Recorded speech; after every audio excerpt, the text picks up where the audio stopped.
Well, BBC Two roars into action now with a Top Gear report on this week's RAC Rally, introduced by Steve Lee.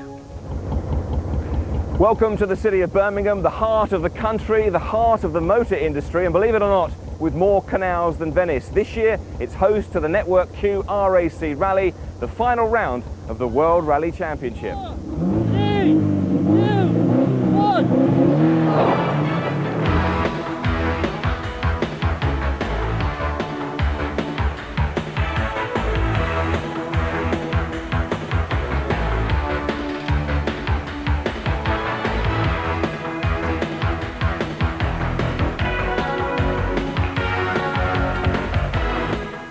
It's 15 years since the rally last came to Birmingham, and as you can see, the city's skyline has changed dramatically since then, including the building of this, the new National Indoor Arena. And it's here that the Network Q RAC Rally will be based for the next 4 days, and from where we'll be reporting on all the action.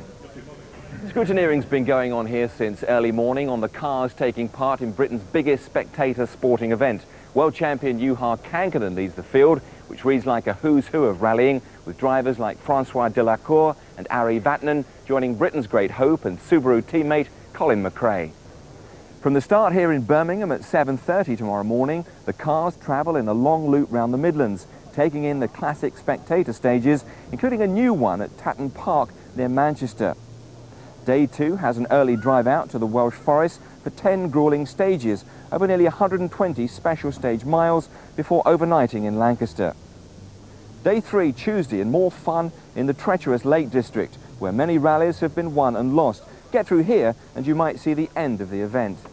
The final day sees the survivors head south back to Birmingham for an early evening finish in the city's Centenary Square. It's also the end of this year's rallying season, a series that's seen Toyota win their first Manufacturers' Championship.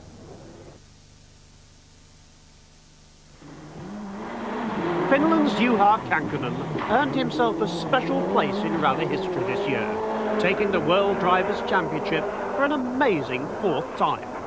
Still only 34, he won in Kenya, Argentina, Finland and Australia, where he handed Toyota their first ever manufacturer's crown, just to complete the set.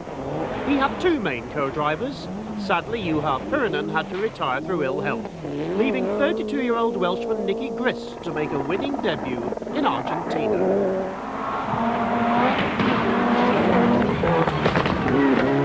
The new pairing wrapped up the championship with a 3rd place in the Catalonia Rally in Spain, and they celebrated in traditional fashion.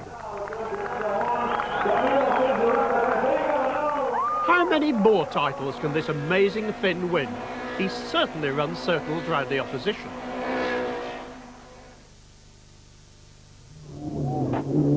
Frenchman Francois Delacour was Kankkunen's main rival and, to Ford's delight, actually led the championship for much of the season.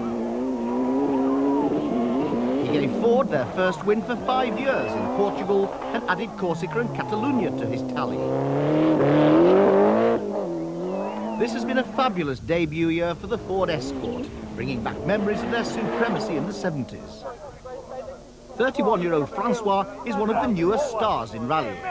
He was considered to be a tarmac specialist, but has proved he can scatter the stones with the best of them. Sweden's Kenneth Eriksson is Mitsubishi's #1 driver, but the new Lancer Evolution is taking longer to evolve than the team expected. He perhaps raised hopes too high with his 4th place in Monte Carlo.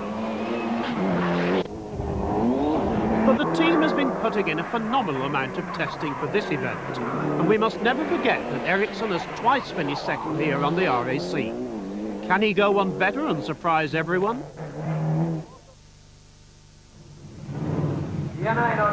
Finland's finest rallying ambassador must be Ari Vatanen. The 41-year-old hasn't slowed down since he arrived in Britain 20 years ago. In August this year, he took the new Subaru Impreza to a 2nd place on its first outing, the Thousand Lakes. Ari's famous and flamboyant driving style will certainly please his thousands of British fans, who'd love him to go one better than his 2nd place on last year's RAC. What a popular win that would be.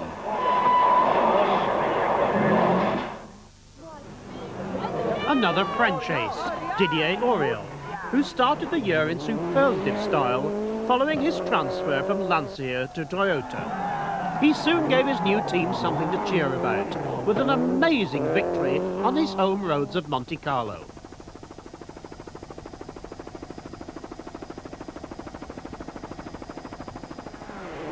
Over the final night stages, he snatched a sensational win from Delacour's Escort with some blistering times.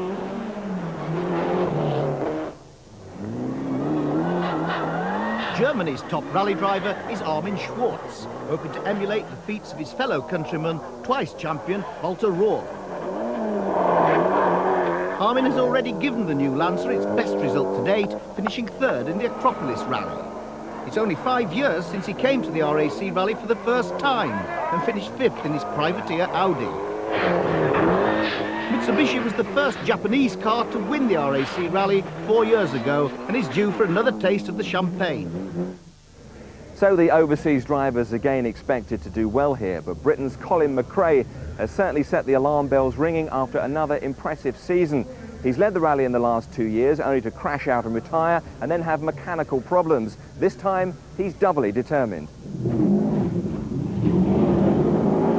Colin McRae's New Zealand drive was quite brilliant, so great things are expected of him here. I think there maybe even be more pressure this year because I've won one now. So everyone will expect me to get out there and it won't be a problem. But it's just the competition now is just so close and it's seconds that we're fighting over, and as soon as you make one small mistake that you can lose out. So it's going to be fairly difficult, and I'm sure everyone else will probably think I'm going to be that quick, so they'll just be going even quicker to try and beat me in my home ground. His approach to the RAC is fairly simplistic. I'm going to get out there and I'm sure we're going to have the speed to win the event.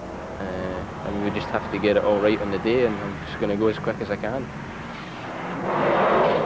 This will be the British debut of the Subaru Impreza, a car he certainly seems to like. And it's a smaller car, so... It's a smaller car, so maybe we won't knock so many corners off it. For the drivers here in Birmingham, it's been a tense day as their cars are rigorously checked over in scrutineering. As usual, Tony Mason is our man with the microphone. So, Ari, here again, last year second place. Can you do one better this time? I definitely will try. It would be something I personally and selfishly feel long overdue. So, and we have got. I think I'm in a good shape. I have a long last. I think some maturity in my driving, and speed hasn't disappeared yet. And Subaru, the new Subaru is really fantastic. It's like a piece of sweet. So we go for it. For this event, I would like snow also because I think it's better for me. I don't know the road enough. And when it's like that, I think everybody is going a little bit slower, then it's not so important to know the road very well. The reason why I would like snow. He says it's one of his favourite events and he's hoping for snow. Well, he's welcome to it, but I'm not, I can tell you that. I'd just be happy for the weather to stay dry for a change. And really just let's have some consistent rally conditions so that you can really, drive at 100%. I prefer the rally like it was when I came here the first year without a practice, because then it was really a driving rally for the driver. Now you could have a good advantage if you're here every year and you could, modify your notes, develop your notes, you know the stages better. But before it was for everyone the same. It wasn't so fast because you never know what's happened after the crest. Now you know it's flat and it's much faster now. Now tell me honestly, when you get into the Welsh sections, which you obviously know better than anywhere, do you drive in a different way? How do you feel? Well, judging by the last couple of years I haven't been driving that well through there, but equally on the British Championship we went very well through Wales, so I don't think I've got an omen there. What do you think of the first day of this event? It's probably one of the most difficult days. It's very easy to lose an awful lot of time on the stages without going too far wrong. So it's one of the most trickiest, but obviously very important for reseeding at the end of the first day. Now the championship is really over now, so will you drive in a different way for this last rally, the Network Q RAC? We don't know yet. Two different feeling. If we are feeling sure we have nothing to lose, and if we are not good feeling, we say okay, it's the last rally of the season, so keep the power for next year. Just an easy run round on this one, is it? Yeah, but it's not so easy, this rally. I think it's the second difficult rally in the championship after Monte Carlo. You've got great opposition, of course, from our own Colin McRae. What do you think of Colin's driving? No, for sure, if he can manage to stay on the road, he will be very fast. David, how are you looking forward to this one? Very much so. We've had a good recce over the last 7-8 days. Had a look around all the stages. Stages throughout the country are really in very, very good condition. But of course, what's the weather going to do in Jack Frost and snow, we're not sure. So fingers crossed the weather won't be too severe. There's a new and controversial development to this year's rally. For the first time, there's a Formula 2 category for front-wheel drive vehicles. It's very much a testing ground for the big manufacturers who don't get much of a look in a sport dominated by four-wheel drive supercars. However, one manufacturer that's invested in Formula 2 has got off to a head start. It's a year since Vauxhall unveiled their new Astra to the rallying world. The British Championship this year, in the hands of the experienced David Llewellyn, the car has proved highly competitive.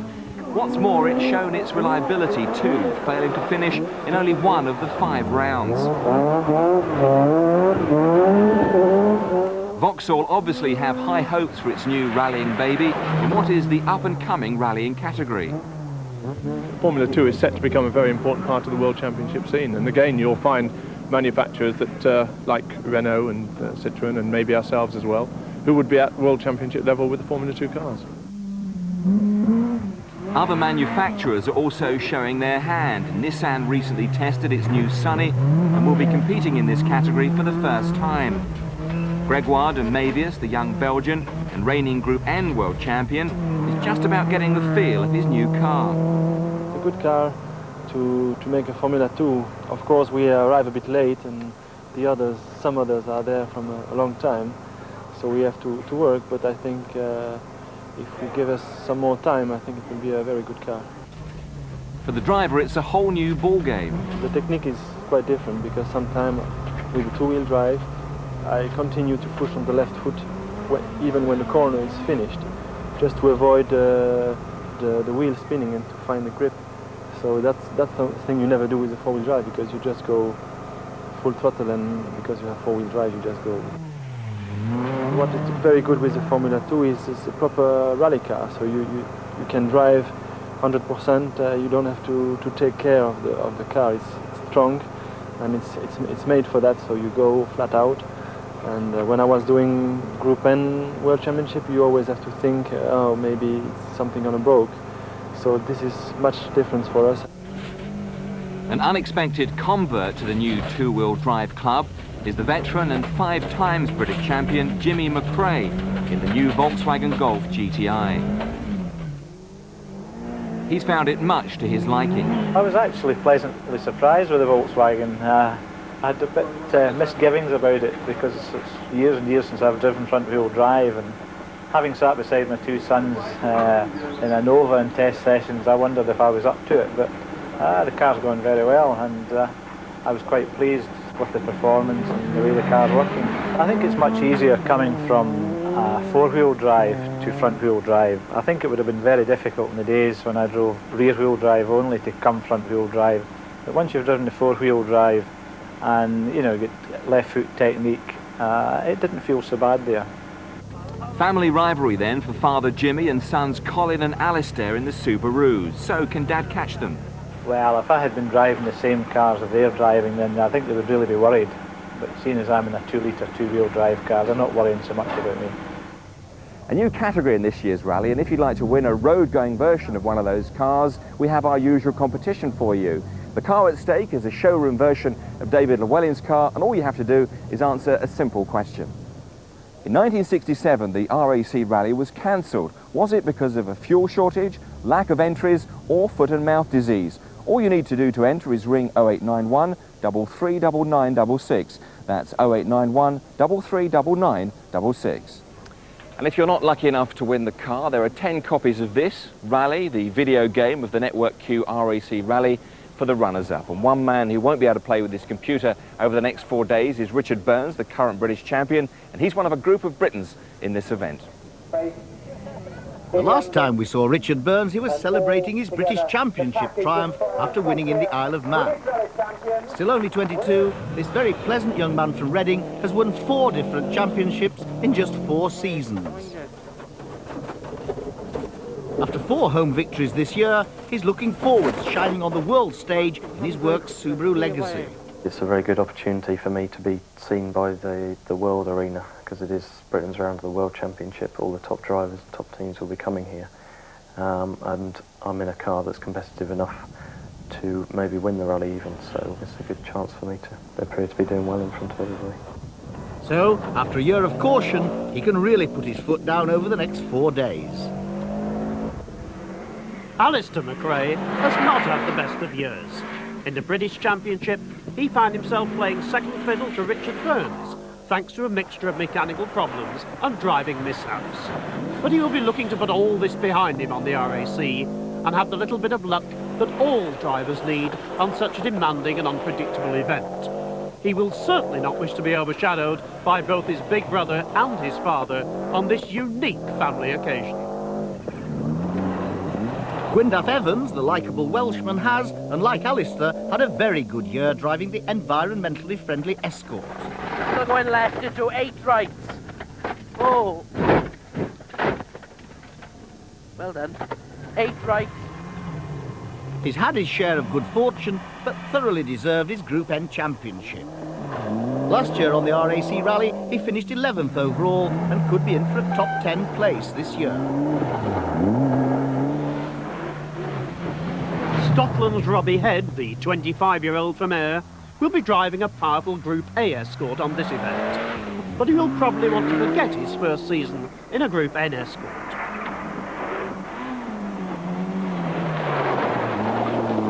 After mechanical problems in Wales and Cumbria, he was very lucky to emerge unscathed from this high-speed off in Ulster.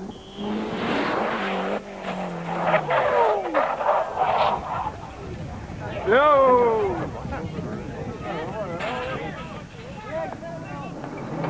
Thankfully, he is nothing if not resilient, and finished a fine 3rd in the Isle of Man.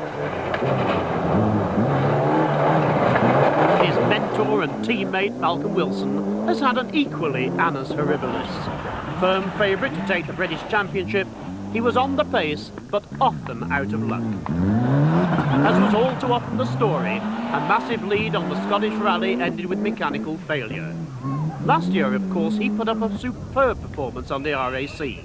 He was fastest on 7 stages and finished 9th on his Sierra Swan Song. And of course, no one has done more to develop the new Escort. While Malcolm Wilson and the other rally drivers are hurtling round the course, there's a massive backup unit behind many of them, trying to keep in front of the leaders and only appearing when something goes wrong. Ford, for the British round of the World Rally Championship, have only entered 1 car, but there's a massive army of other vehicles right behind them.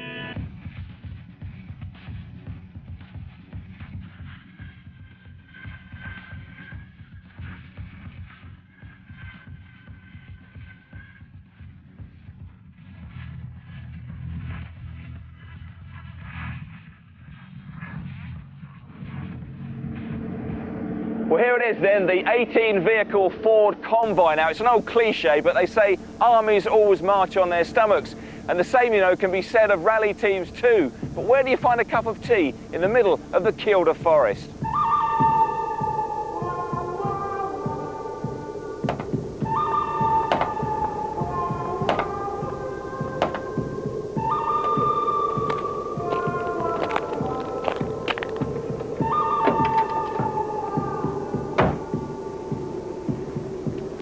Well, Pamela, you have the job of looking after the stomachs of the rally team. You must find yourself in some fairly sort of isolated spots, I guess.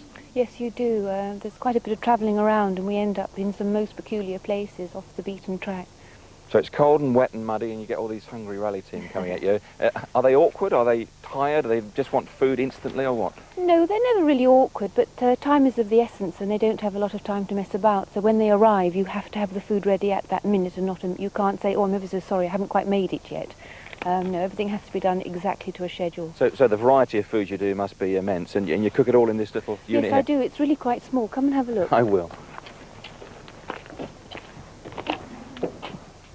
Well, here we are, very cosy. Certainly is. I'm amazed that you can cook so many meals on such a small stove as this. Yes, it's actually quite difficult at times to cook so much food on only 2 gas rings. I do have a small microwave, but because it's very small. You can't really get very much in it. Does the RAC present you with more problems than just about anything else? It's quite a tough one, the RAC, because the weather's often against you. Everyone gets very cold, so people really want a lot of hot, home-cooked food. If I serve, say, 30 people at each sitting, I'm doing probably 150 meals a day. And cups of tea, people will at least drink 2 cups of tea each, and that just carries on through the day.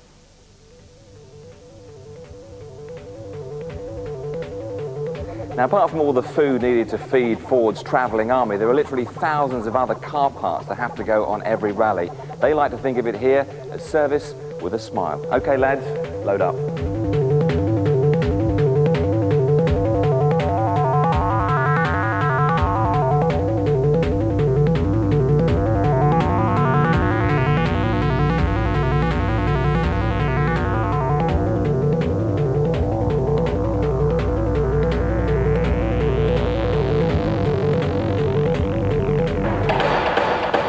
So that's it then, 576 parts in each van and 8 vans on the RAC Rally for Ford. Now let's meet someone who has everyone's interests at heart. Well, Dr. Mark Porter, you're well known to television viewers, of course, and well known to everyone here at Ford as their doctor. But what's your major role, do you think? Well, it's 2 parts, really. I'm basically a simple GP to the team, and you've got nearly 100 people going away to some of the sort of more exotic places that we go to on the World Rally Championship. Things go wrong, and the team wants to be independent of local medical services. I actually look after the drivers as well, both in their preparation and care during the event, which is an increasingly important thing in rallying. What about the fitness side of things? Because I suppose rally drivers in the past haven't been exactly the fittest sportsmen going. No, your average macho rally driver wouldn't be seen dead in a gym 5 years ago, but thankfully that's changed dramatically, and if you want to be world champion, you've got to put in a lot of effort. And the leads really come from Formula One, I think, where the drivers are super fit. What kind of things go wrong? Obviously there's a possibility of an accident, but what other niggling things happen to a rally team? I mean, I think the accident thing is important to put in perspective. It's very, very rare, and we've never had any big problems there. But it's things like neck strains, lower back aches, but simple things like stomach upsets and things can really destroy a team's chance of winning a rally. So it's very important to have a doctor on site to get that sorted straight away. And finally, if they do win, does the doc feel pleased as well? Oh yes, I get to celebrate with them as well, and many a good time has been had. Well, John, I know people talk about F1 mechanics, but these boys have got to be just as quick, haven't they? Indeed, they have, and the pressure's on them because they can repair the car and we can still be competitive, where in Formula One, if something mechanically goes wrong, they're out of the race. What about the times? I mean, they're incredible, the gearbox and turbo times, aren't they? A gearbox is 10 minutes, turbo has been done in 8 minutes, but about 10 minutes is average.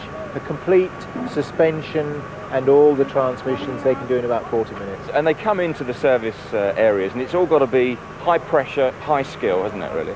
High pressure, high skill, a lot of concentration, because if these guys make a mistake and something falls off the car on a stage, the driver's lost his chance. They do practice a lot, as you can see them practicing now, and they're working on the cars all the time. Well, by the sounds of things, that car's ready, so it's on your way, isn't it? Yes, thank you. Let's go back and get on with some testing. Thank you.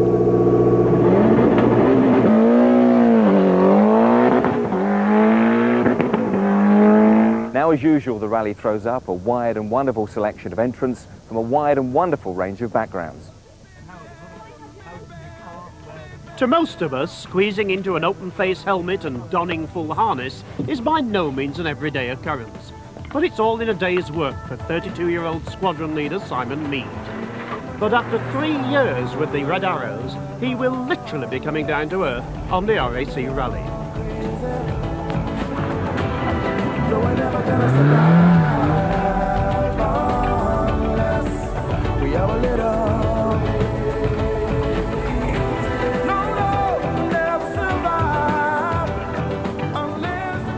The target for his team is to complete the event and at the same time to raise £20,000 for the charity Childline. The Red Arrows do quite a lot of work for charity through the Red Arrows Trust, and I was just looking for something to do myself, to add my own little bit to it.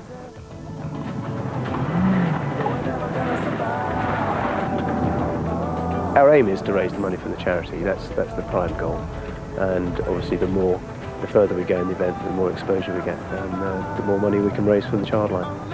I think it's going to be very difficult. I mean, no illusion of that. It's not going to be a walk in the park, but you know, we've done it as professionally as we can, and we're going to give it our best shot. If all goes well, he won't be rolling his Volkswagen like this. The Forest of Kielder will be a little less forgiving than cumulonimbus. On a dark winter's night in the Derbyshire town of Chesterfield, the students are all hard at it, as you'd expect.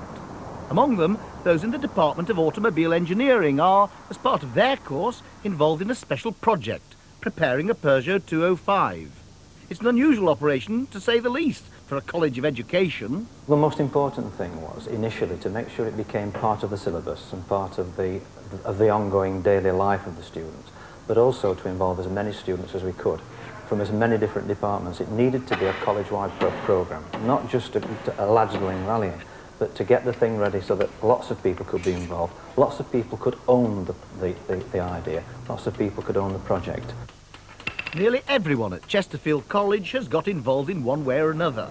Even the Department of Catering have joined forces to fuel the drivers and service crews on the rally. The students here have devised a special diet, including carrots, obviously for the night stages. Even the lads from the carpentry course have come on board, fitting out the borrowed service van. So far this year, they've only competed on one-day events. Do the youngsters know what lies in store? I should imagine it's going to be very tough. 4 days. It's a long time. We've usually had enough after 1 day's rallying, so I don't know how we're going to go on with this time. To be realistic, we're basically wanting to finish being his first event, get as many sponsorship as we can for next season. It's got to be a totally different approach to anything we've done before. I mean, we're more or less entering blind. Nobody's got any previous experience of that type of thing, so we know it's going to be very tough. We know cars got to be reliable, and we've got to be clinical in service locations, chase car requirements, you know, everything. At the time when the project was started, I was the Director of Education in Derbyshire, and I actually thought this would be a good idea for students in Derbyshire. I hadn't quite realised that the director would end up driving the car. But the car has stood up to the rigours of a championship for a whole year, and I'm certain now it'll actually stand up to the RAC. Well, that's one of the nice things about this rally, the mixture between amateur and professional teams. Now here's your chance to get involved in our coverage. Of course, we've got camera crews all over the country, but we can't be on every bend. And in years gone by, you've captured some key moments on your own video equipment. So if you think you shoot something amazing this year, please call us on this special number, 021 265 4622. That's 021 265 4622. Well, that's it from a freezing Birmingham, where the forecast is for more of the same, possibly even snow. The cars leave here at 7:30 tomorrow morning for the start of the gruelling 4-day Network Q RAC Rally. We'll see you tomorrow.